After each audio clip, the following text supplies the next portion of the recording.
Nosso compromisso é com o próprio Deus. Você deve saber que, para início de conversa, foram os próprios líderes religiosos do templo, os sacerdotes e mestres da lei, que mataram o próprio Messias, e foram estes que, escolhendo o templo físico, o templo de pedra, rejeitaram a Cristo.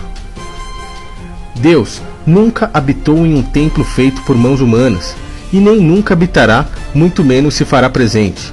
Antes da morte de Cristo, o Criador não habitava no homem, pois o homem estava sujo pelo pecado de Adão.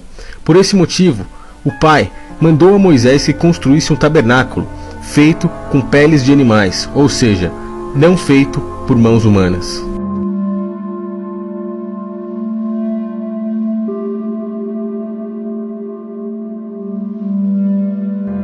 O tabernáculo era uma sombra ao nosso corpo nos dias de hoje, por isso era feito com peles de animais. E Cristo, após sua morte, limpou o homem do pecado de Adão, tornando assim o nosso corpo morada e templo do Deus vivo.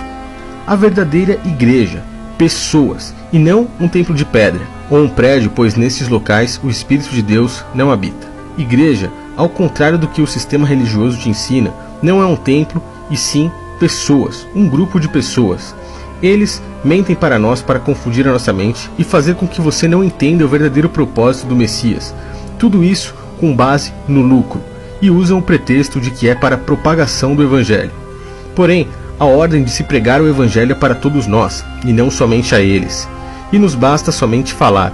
Para falar, não gastamos nada. Por isso, Cristo nos ensina que o Evangelho deve ser pregado de graça, não debaixo do jugo do dinheiro, local onde estão as denominações religiosas. Pois nos dias de hoje, nós, que somos a representação do tabernáculo, pessoas são empurradas pelo sistema religioso. Salomão representa o sistema religioso. Ele construiu o templo de pedra.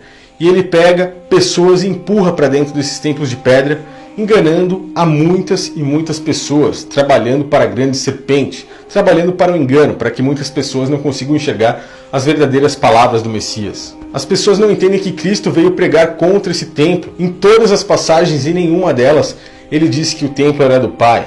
Muitas pessoas se enganam no momento que ele diz que essa casa será casa de oração, pois ele não se referia ao templo, ele se referia às pessoas que estavam ali em Jerusalém.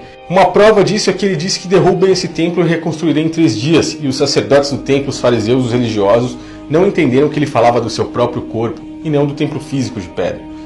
Todas as passagens, Cristo veio lutar contra esse templo físico. E é por isso que os sacerdotes do templo se reuniram na sala do sumo sacerdote Caifás, junto com os guardas do templo, com os mestres da lei, fariseus, saduceus. A cúpula do sistema religioso naquela época se reuniu para matarem o próprio Messias. Perseguiram e mataram vários dos apóstolos dele para que eles pudessem esconder de uma vez por todas a verdadeira mensagem que eles estavam pregando. Os seus pecados continuam. Esse homem trabalha através do demônio! Ele é charlatão, um fanático louco!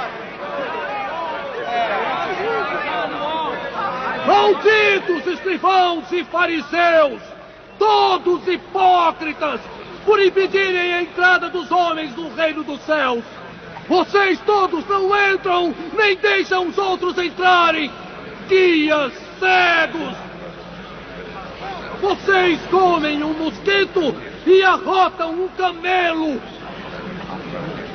Vocês mentem diante das leis e violam o coração das leis!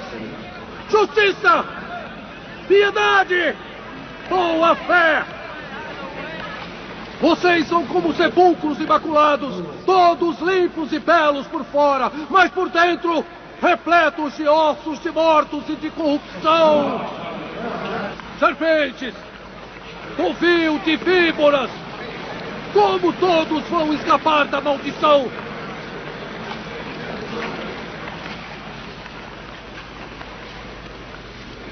Não me verão aqui novamente, não até que aprendam a chorar.